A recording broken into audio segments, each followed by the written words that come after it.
नमस्ते। आज के इस विश्लेषण में हम भारत की समृद्ध वन्यजीव विरासत और इसके शानदार राष्ट्रीय उद्यानों के एक रोमांचक सफर पर निकलने वाले हैं।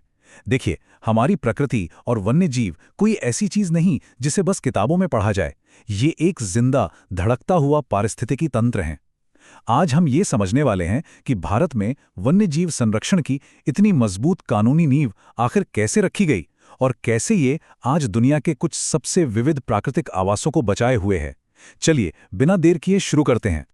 तो आइए जल्दी से देखते हैं कि आज हम किन विषयों पर बात करने वाले हैं।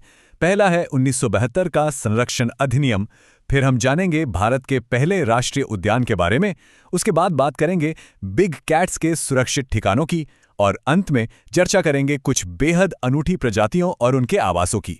इस कानूनी बुनियाद को समझे बिना इस विशाल जैव विविधता की असल अहमियत को समझना लगभग नामुमकिन है। चलिए, भाग 1 से शुरुआत करते हैं। 1972 का संरक्षण अधिनियम। क्योंकि प्रकृति और वन्य जीवों की रक्षा सिर्फ अच्छे इरादों से नहीं होती, उसके लिए सख्त कानून चाहिए होते हैं। जरा सोचिए, एक ऐसा समय था जब हमारे जंगलों की सुरक्षा के लिए कोई ठोस राष्ट्रव्यापी कानून नहीं था। फिर आया 9 सितंबर 1972। इसी दिन वन्य जीव संरक्षण अधिनियम पारित हुआ था। ये सिर्फ एक कानून नहीं है, यकीन मानिए, ये एक ऐतिहासिक सुरक्षा कवच है जिसने सब कुछ बदल कर रख दिया। इसी ने सरकार को जमीन को राष्ट्रीय उद्यान और वन्यजीव अभयारण्य घोषित करने का असली कानूनी अधिकार दिया। इसका सीधा सा मकसद था वन्य जीवों को बचाना और अवैध शिकार पर पूरी तरह से लगाम लगाना।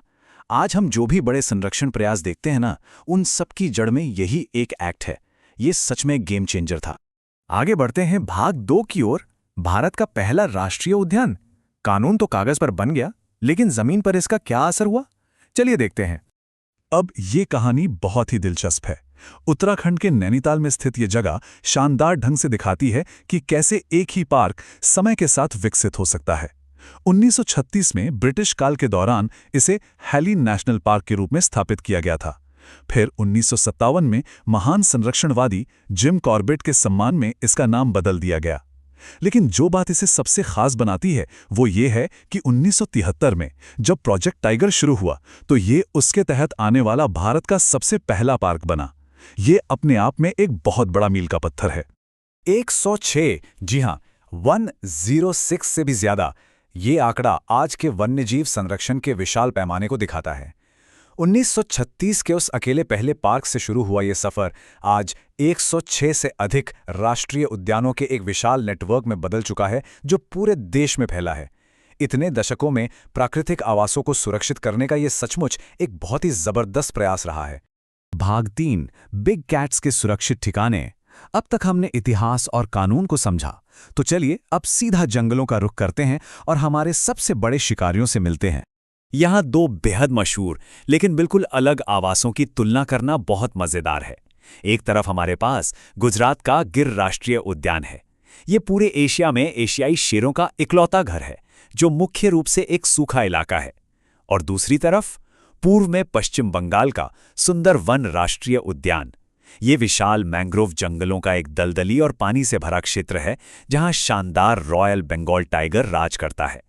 दोनों पर्यावरण एक दूसरे से बिल्कुल उल्टे हैं। एक एकदम सूखा और दूसरा पानी में डूबा हुआ, लेकिन दोनों ही इन शानदार शिकारियों के लिए जीवन रेखा बने हुए हैं। और बात सिर्फ गुजरात या बंगाल पर आकर रुक नहीं जाती।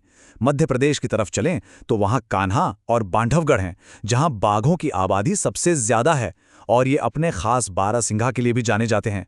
पश्चिम में राजस्थान का रणथंभौर अपनी टाइगर सफारी के लिए पूरी दुनिया में मशहूर है।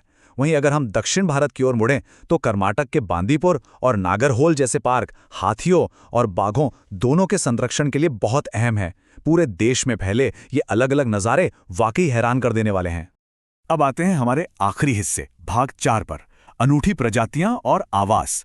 बड़े शिकारी जानवर तो ध्यान खींचते ही हैं, लेकिन अब कुछ ऐसे परिदृश्यों की बात करते हैं जो बिल्कुल हटकर हैं। यहीं पे प्रकृति की रचनात्मकता हमें सच में चौंका देती है। लद्दाख का हेमिस नेशनल पार्क भारत का सबसे बड़ा राष्ट्रीय उद्यान है और ये बर्फीले हिम तेंदुओं का स्वर्ग है। फिर असम के काजीरंगा और मानस आते हैं, जो अपने एक सींग वाले गैंडे के लिए दुनिया भर में जाने जाते हैं। राजस्थान का केवलादेव विदेशी प्रवासी पक्षियों का एक बहुत बड़ा ठिकाना है। लेकिन जरा रुकिए, मणिपुर के केबुल लामजाओ के बारे में क्या कहेंगे? ये दुनिया का एकमात्र ऐसा नेशनल पार्क है जो लिटरली पानी पर तैरता है। जी हाँ, एक तैरता हुआ जंगल जो बेहद दुर्लभ संगाई हिरन का इकलौता घर है। ये बात सच में किसी जादू से कम नहीं लगती।